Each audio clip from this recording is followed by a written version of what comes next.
সত্যি বলতে মন মেজাজ ভালো নেই, ভিডিও করার ইচ্ছে খুব একটা নেই, কিন্তু আমাদের কাজ করতে হবে। যত দিন যাচ্ছে মনুষ্যত্বের ওপর সত্যি বলছি বিশ্বাস বা ভালোবাসা কোথাও কি উঠে যাচ্ছে। পরের জন্মে যেন আর মানুষ হয়ে না জন্মাতে হয় সেটাই কোথাও গিয়ে এখন মানে মন থেকে চাইছি। কারণ মানুষ যেভাবে হিংস্র হয়ে উঠছে, মানুষের মধ্যে যে মিনিমাম যে মনুষ্যত্ব বোধটুকু ছিল সেটা যে শেষ হয়ে গেছে, সেটা আজকের ঘটনায় যেটা কাশ্মীরে হয়েছে সেটা মানে প্রচণ্ড প্রচণ্ড লজ্জাজনক একটা ঘটনা। কারণ আজকে যদি আমার পরিবারের সঙ্গে ঘটনাটা ঘটতো, আমরা যদি ঘুরতে যেতাম আজকে কাশ্মীরে, যদি আজকে এই পরিস্থিতিতে পড়তো, তাহলে কী হতে যেত ভেবো। তাহলে ভেতর থেকে রীতিমতো কেঁপে উঠবে তোমরা। তো যাই হোক, আমি চাইবো এটার এগেনস্টে কড়া পদক্ষেপ নেওয়া। কড়া পদক্ষেপ কেন, যারাই মানে অপরাধের সঙ্গে যুক্ত তাকে যেন মানে কী বলবো, তার এগেনস্টে যেন কড়া পদক্ষেপ নেওয়া হয়, এটাই চাইবো। জানি না কতটা কী হবে, কিন্তু মন থেকে চাই এই ঘটনায় অভিযুক্তরা যেন, তার বিরুদ্ধে যেন মানে ভয়ঙ্কর রকমের শাস্তি আমি দাবি জানাচ্ছি। যাই হোক, এবার আমি আমার ভিডিওতে আসি। তো বেশ কয়েকটা আপডেট রয়েছে ভিডিওতে, সেগুলো নিয়ে কথা হবে। তো একদম প্রথমে যেটা নিয়ে কথা বলো সেটা SSMB 29 নিয়ে, মহেশবাবু রাজামৌলির আপকামিং প্রজেক্ট নিয়ে। তো এই সিনেমাতে আমরা জানি একটা হিউজ কাস্টিং, হিউজ টাইম নিয়ে সে প্রজেক্টটা হচ্ছে। তবে আপাতত শুটিংয়ে একটু স্থগিত করা হয়েছে, তার কারণ মহেশবাবু একটা কেসে ফেসে রয়েছে। সেটার এগেনস্টে, মহেশবাবুর এগেনস্টে আর কি কেস করা হয়েছে, সেটার এখন মামলা চলছে, যে কারণে কদিন শুটিংয়ে একটুখানি প্রবলেম রয়েছে, কদিন হচ্ছে না। আর একটা আপডেট যেটা রয়েছে, প্রিয়াঙ্কা চোপড়া এই সিনেমাটার জন্য কিন্তু রেকর্ড ব্রেকিং পারিশ্রমিক নিচ্ছে। একটা নায়িকা হিসেবে আই থিঙ্ক ইন্ডিয়ান সিনেমার ইতিহাসে এতটা পারিশ্রমিক কেউ কখনো নেয়নি, এবং সেটা হচ্ছে প্রায় 30 কোটির কাছাকাছি। এবং আই থিঙ্ক প্রিয়াঙ্কা চোপড়া এটা ডিজার্ভ করে, সে একজন অসাধারণ ভালো অভিনেত্রী। এবং বলিউড থেকে নানা কারণে তাকে আটকাবার চেষ্টা করা হয়েছে, তাকে যাতে কাজ কম পায় এরকম চেষ্টা করা হয়েছে বিভিন্ন বড় বড় তারকাদের থেকে। তো সেখান থেকে দাঁড়িয়ে সে নিজের যোগ্যতায় হলিউডে গেছে, নিজের একটা আলাদা পরিচিতি তৈরি করেছে। আজকে তাকে বলিউড থেকে সাউথ থেকে নেওয়ার জন্য আলাদা রকমের ডিমান্ড তৈরি হয়েছে। তাই আই থিঙ্ক সেই পারিশ্রমিকটা কিন্তু কোথাও গিয়ে ডিজার্ভ করে। তো যাই হোক, সিনেমাটা বড় কিছু হচ্ছে, আশা রয়েছে কাজটা নিয়ে। তোমরা কতটা এক্সাইটেড অবশ্যই কমেন্ট করে জানি। আমি তো প্রচণ্ড পরিমাণে অবশ্যই এক্সাইটেড রয়েছি। তোমরা তোমাদের মতামত কিন্তু অবশ্যই জানি যে এই কাজটা নিয়ে তোমরা আলটিমেটলি কতটা এক্সাইটেড। এরপরে মূলত যেটা নিয়ে কথা হবে সেটা হচ্ছে থালাপতি 69-এর, থালাপতি বিজয়ের লাস্ট সিনেমা যেটাকে ধরা হচ্ছে। তো এটা একটা বড় আপডেট উঠে এসছে।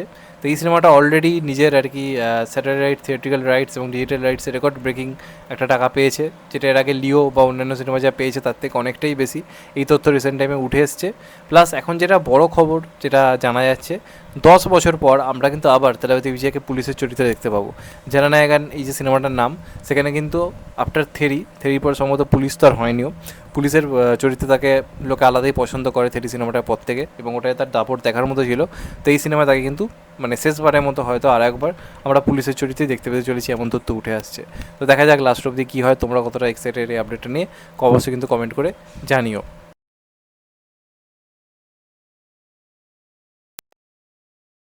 তো এর পরবর্তী আপডেটটা মূলত দেবো হচ্ছে ডন 3কে কেন্দ্র করে। তো ডন 3তে এর আগে কিয়ারা আদবানির নাম শোনা যাচ্ছিলো, কিন্তু কিয়ারা আদবানি নিজের প্রেগনেন্সির কারণে এই সিনেমাটা থেকে পুরোপুরি সরে দাঁড়িয়েছে। কারণ এই সিনেমায় এই চরিত্রটার যেরকম ধকল আর কি ডিজার্ভ করে, বা যেরকম ধরনের স্ট্রাগল রয়েছে এই চরিত্র করার জন্য যে পরিমাণ কঠোর পরিশ্রমের প্রয়োজন, সেটা এই মুহূর্তে কিয়ারা আদবানির পক্ষে করা পসিবল নয়। তো তার জায়গায় কৃতি সেননকে নেওয়া হয়েছে, অর্থাৎ রণবীর সিং এবং কৃতি সেনন কিন্তু আমরা সিনেমায় পেতে চলেছি, এমন তথ্য উঠে আসছে। তো দেখা যাক এই জুটিটা কীরকম ম্যাজিক ক্রিয়েট করতে পারে। শাহরুখ খান প্রিয়াঙ্কা চোপড়া ম্যাজিকের ধারে কাছে পৌঁছতে পারবে বলে তো আমার মনে হয় না, তবুও আশা রাখছি। তোমাদের এটা নিয়ে কী মত অবশ্যই কিন্তু কমেন্ট করে জানাতে ভুলো না। এরপরের আপডেটটা এনটিআর এবং প্রশান্ত নীলের আপকামিং সিনেমাটাকে নিয়ে। তো এই সিনেমাটা তো মিদরিম মেকার্স এবং এনটিআর আর্টস প্রথম থেকেই যুক্ত ছিল, তবে এখন টি সিরিজ এই সিনেমাটাতে যুক্ত হয়েছে। তারা একটা বিপুল পরিমাণ টাকা ঢালছে এই সিনেমাটার পেছনে। তবে তাদের একটা শর্ত রয়েছে, এই সিনেমাটায় নন থিয়েট্রিক্যাল রাইটস থেকে যে রেভিনিউটা আসবে সেটা কিন্তু পুরোপুরি টি সিরিজ আর কি নিতে চলেছে। তো এই চুক্তিতে তারা রাজি হয়ে গেছে, এবং টি সিরিজ একটা বিরাট পরিমাণ টাকা ইনভেস্ট করছে, যে কারণে সিনেমার বাজেট ইস্যুর যে প্রবলেমগুলো নানারকম চলছিল সেটা পুরোপুরি মিটে গেছে। তো সিনেমাটা কিন্তু জোর কদমে শুটিং শুরু হতে চলেছে। মানে দেখা যাক লাস্ট অবধি কী হয়। লাস্ট আপডেটটা খুবই বড় আপডেট। তো আমরা খবর পাচ্ছিলাম যে সব কিছু ঠিক থাকতো, তাহলে 2026-এর ঈদে বিরাট বড় লড়াই যেটা হতে পারতো king versus love and war. দুটোই বড় প্রজেক্ট, একদিকে শাহরুখ খানের কিং, আর একদিকে আমাদের রণবীর কাপুর, ভিকি কৌশল এবং আলিয়া ভাট, সেঞ্জেলিনা ভানসালি জুটির বড় সিনেমা লাভ অ্যান্ড ওয়ার। তো নামটা যেখানে এসআরকে, স্বাভাবিকভাবেই ক্লাসে যে লাস্ট অব্দি সবাই আসবে না এটা জানা কথাই। সবাই প্রবাস হবে না, সবাই মানে প্রবাসের মতো সাহস দেখাবে না, ভাই চলো ভাই। এটা প্রায় আবার কোথাও গিয়ে প্রমাণ হলো। তার কারণ সম্ভবত যদি সব কিছু ঠিক থাকে, যদি শুটিং সব কিছু ঠিকঠাক হয়, তাহলে কিং ঈদেই আসছে। এবং কিং শুধু ঈদে আসছেটাই বড় কথা নয়, কিং হয়তো 16 রিলিজ হয়ে চলেছে। তো ঈদে বহুদিন পর শাহরুখ খান আসতে চলেছে। এমনি শাহরুখ খান নর্মাল টাইমে তো সব রেকর্ড ভেঙে দিয়েছিল। তো এখন সেই শাহরুখ খান যদি ঈদে আসে, তাও কিংয়ের মতো সিনেমা, যাকে কিং খান বলে সবাই, সে কিং নাম নিয়ে যদি আসে, এবং যা কাস্টিং শুরু হয়েছে ভাই, লাভ অ্যান্ড ওয়ারের টিম ভয় পেয়ে গেছে লিটারেলি। তার এখন যতই বাজেট ইস্যু বলুক, নানা রকম প্রবলেম হচ্ছে বলুক, করে পিছু করার চেষ্টা করুক, আলটিমেটলি রিজন হচ্ছে কিং যত দিন যাচ্ছে ভয়ঙ্কর কাস্টিং যোগ করছে, এবং শাহরুখ খান একাই কাফি।